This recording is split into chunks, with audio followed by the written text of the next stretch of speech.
Hai guys, apa kabar? Alhamdulillah. Apapun pokoknya tetap alhamdulillah. Betul nggak? Ada nggak sih teman-teman di sini yang masih bekerja padahal ini udah mau lebaran? Oh iya, iya, iya. Oh iya, iya. Tenang, tenang, tenang.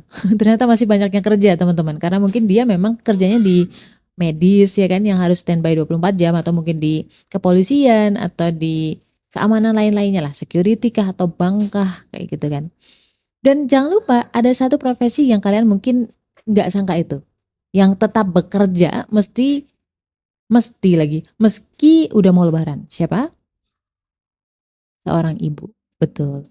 Ibu itu kerjanya teman-teman ya. Ibu itu kerjanya 24 jam ya. Semu-semu curcol. Semu-semu curcol gitu.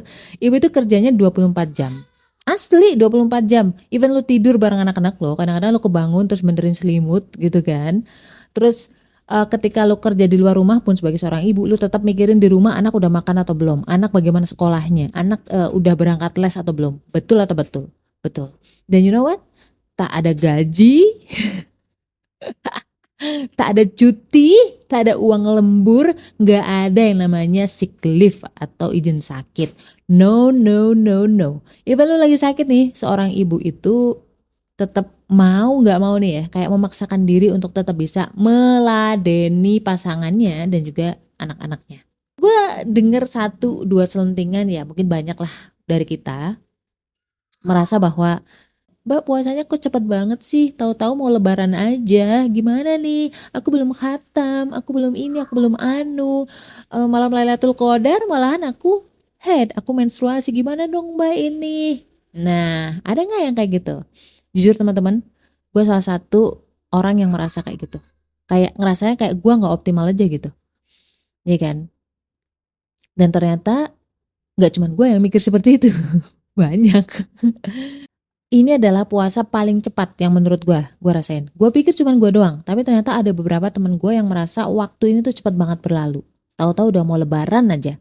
Jadi what yang ngomong itu bukan Islam justru, dia non Muslim. Oke, so teman-teman, buat kalian yang merasa kurang optimal di ibadah kali ini, lu merasa bahwa aduh kayaknya gue nggak bisa mendulang pahala seperti orang-orang lain, lu merasa down, lu merasa kayak aduh not good enough deh pokoknya mbak. Nah, kumpul-kumpul, kumpul. Assalamualaikum, gimana kabar lo? Alhamdulillah. Apakah lo lagi ngerasa kesepian atau sendirian? Kenalin, gue Ria Marliana, teman healing lo di podcast Self Healing. Di sini kita bakal ngobrol bagaimana sih belajar berdamai dengan luka, tentu aja atas izin Allah Subhanahu wa taala. Semoga Allah sembuhkan lukamu, ringankan bebanmu dan kuatkan hatimu. Kita nggak bisa munafik ya bahwa kita tidak lepas atau kita tidak bisa terlepas dari aktivitas sehari-hari. Contohnya buat teman-teman yang bekerja atau misalkan teman-teman yang ini lagi malam Lailatul Qadar malah gue head mbak gitu kan. Atau seorang ibu yang kayaknya tuh pengen banget tadarus tapi dia harus ngerawat anaknya masih kecil, anaknya mungkin sakit, ketika anaknya juga gangguin di malam hari, which is siangnya tuh mau nggak mau kan dia jadi tidur ya nggak sih? Itu kayaknya gue ya. Ya, anak gue tuh kayak gitu. Jadi dia kemarin-kemarin tuh tidurnya kebalik malam terus gitu kan. Mau nggak mau gue kan jadi nemenin dia, siangnya jadi molor. Dan bahkan even gue siangnya juga kerja juga, gue di jalan, gue nyetir, jadi ya, ya begitulah ya. Jadi wajar banget ketika lu ngerasa bahwa lu merasa kurang optimal. Dan mana itu, ini POV gue ya, itu bukan sebuah petaka.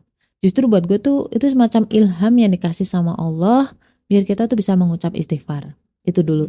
Lalu bisa mengucap alhamdulillah juga. Karena banyak orang udah gak optimal. Dia gak merasa bahwa dia gak optimal. Beneran, serius.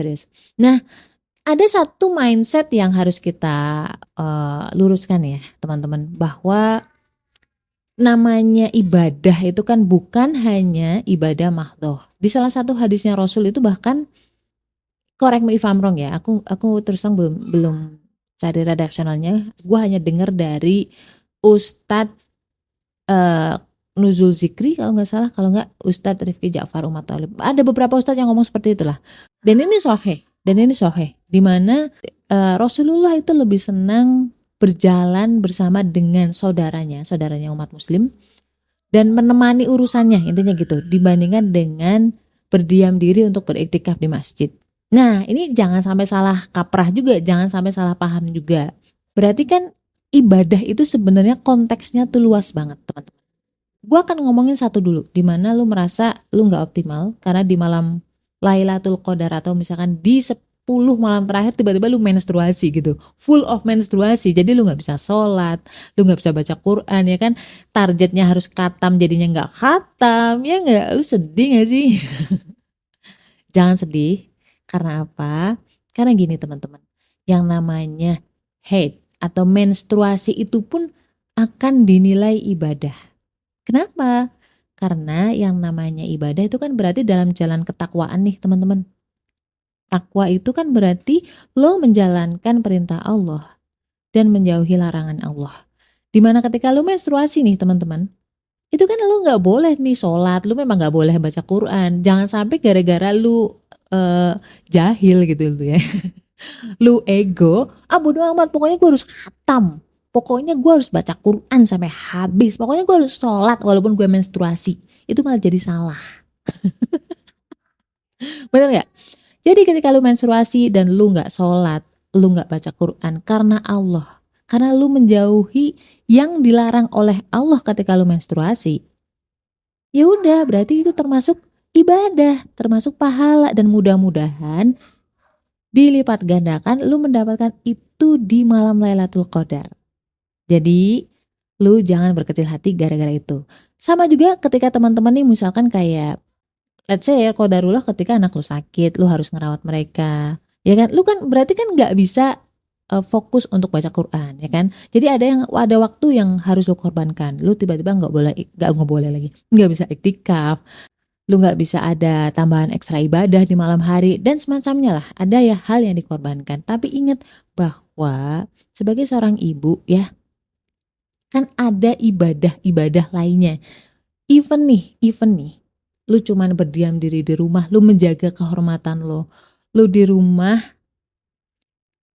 lu leyeh-leyeh karena kecapean merawat rumah, beberes rumah, nyapu, mandiin anak, nyuapin anak. Tolong ya, itu tuh nilainya ibadah kalau misalkan lo meniatkan itu semua untuk mencari ridhonya Allah. Even kamu bernafas, even kamu minum, even kamu makan sebelumnya lu berdoa, even lu masuk ke toilet untuk buang hajat sekalipun, itu nilainya ibadah loh. Wa mahyaya wa mamati lillahi rabbil alamin. Ada kan ya di bacaan sholat kalau nggak salah, di Quran juga ada bahwa hidup dan matinya kita itu untuk Allah. Jadi selama kita hidup itu akan jadi nilai ibadah insya Allah. So jangan persempit makna ibadah itu sendiri. Pun sama nih buat bapak-bapak atau bahkan seorang ibu rumah tangga yang juga bekerja. Ibu rumah tangga yang bekerja maksudnya gimana? Jadi ibu yang sekaligus bekerja. Ya. Ngapain ngomongnya? Ibu karir, salah ya? Ibu karir. Bukan. Apa sih? Wanita karir ya. Karir itu kan sebenarnya yang paling utama adalah di rumah tangga. Ya misalkan lo punya kerjaan sampingan, yaitu bekerja di kantoran. Ya kalau gue sih mikirnya kayak gitu ya. Jadi kalau kalau gue ketika ngantor, ketika lu kerja sama orang itu adalah kerjaan sampingan, which is nggak boleh sampai harus mengganggu ibadah lo dalam artian mengganggu job desk utama kamu sebagai seorang ibu. Ya, ketika lu bekerja berangkat ke kantor, ya kan, lu mencari nafkah halal, lu menghindari nafkah-nafkah yang tidak halal, ya kan, itu pun bernilai ibadah. Jadi buat teman-teman nih yang mungkin nanti ini lagi jaga malam kah atau menjelang lebaran justru semakin sibuk banget karena harus melayani orang, ya kan, harus mengobati orang, menjaga lalu lintas. Come on, just bismillah. Karena kita mencari ridho Allah, kita mencari nafkah halal, kita tidak mau kita tuh mencari nafkah agar kita tidak menjadi peminta-minta yang merepotkan orang lain, yang membuat agama kita menjadi jelek. Itu insya Allah jadi ibadah juga. Karena Allah tuh saking baiknya sama kita. Even kita nafas pun itu dikasih pahala sama Allah. Pun nih teman-teman yang lagi sakit, ketika lu bersabar, lu menerima takdir Allah. Oh ya udahlah, aku lagi sakit nih. itu pun jadi pahala teman-teman, itu jadi ibadah. Tapi bukan berarti kita meninggalkan ibadah-ibadah yang utama. Bukan berarti sesuatu itu menjadi pembatal kita untuk sholat, pembatal kita untuk puasa. Ya sesuai syariat aja lah. Hal-hal yang ibadah makhluk kayak gitu tuh harus tetap dilaksanakan. Sebisa mungkin kalau terawih, terawih lah. Walaupun mungkin nggak bisa jamaah di masjid, misalkan lu lagi jaga atau apapun itu, atau lagi operasi misalkan, ya terawih sendiri di malam hari gitu, di dini hari atau menjelang sahur gitu. Tetap usahakan yang optimal. Allah tuh maha mengerti. Allah tuh zat yang paling mengerti di antara semua yang paling mengerti di dunia ini. Ketika lu capek nih, capek banget ya ngurus rumah.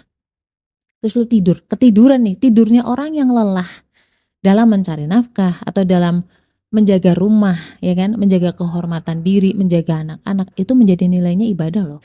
Bentar. Itu nilainya jadi ibadah loh. Nah itu yang udah. Jadi jangan berprasangka buruk sama Allah, jangan sangka bahwa Allah tuh pelit. Allah tuh adil dan fadl. Adil itu artinya membayar sesuai dengan apa yang kamu kerjakan. Fadl itu artinya Allah itu memberikan yang jauh lebih banyak dibanding apa yang seharusnya kamu terima. Menerima takdir Allah. Mungkin lo haid, mungkin lo lagi kerja, mungkin lo lagi sakit. Itu pun ibadah. Ya, jadi jangan sedih, jangan merasa kecewa karena lu haid, lu nggak bisa sholat, lu nggak bisa baca Quran. Jangan. Itu perdaya setan, salah. Itu tipu daya setan juga. Biar kamu menyesal akan takdir Allah. Ridho atas apapun yang terjadi saat ini, tetaplah bersyukur, tetaplah bersabar, ya kan? Tetaplah berbahagia menyambut lebaran. Stay love and assalamualaikum warahmatullahi wabarakatuh.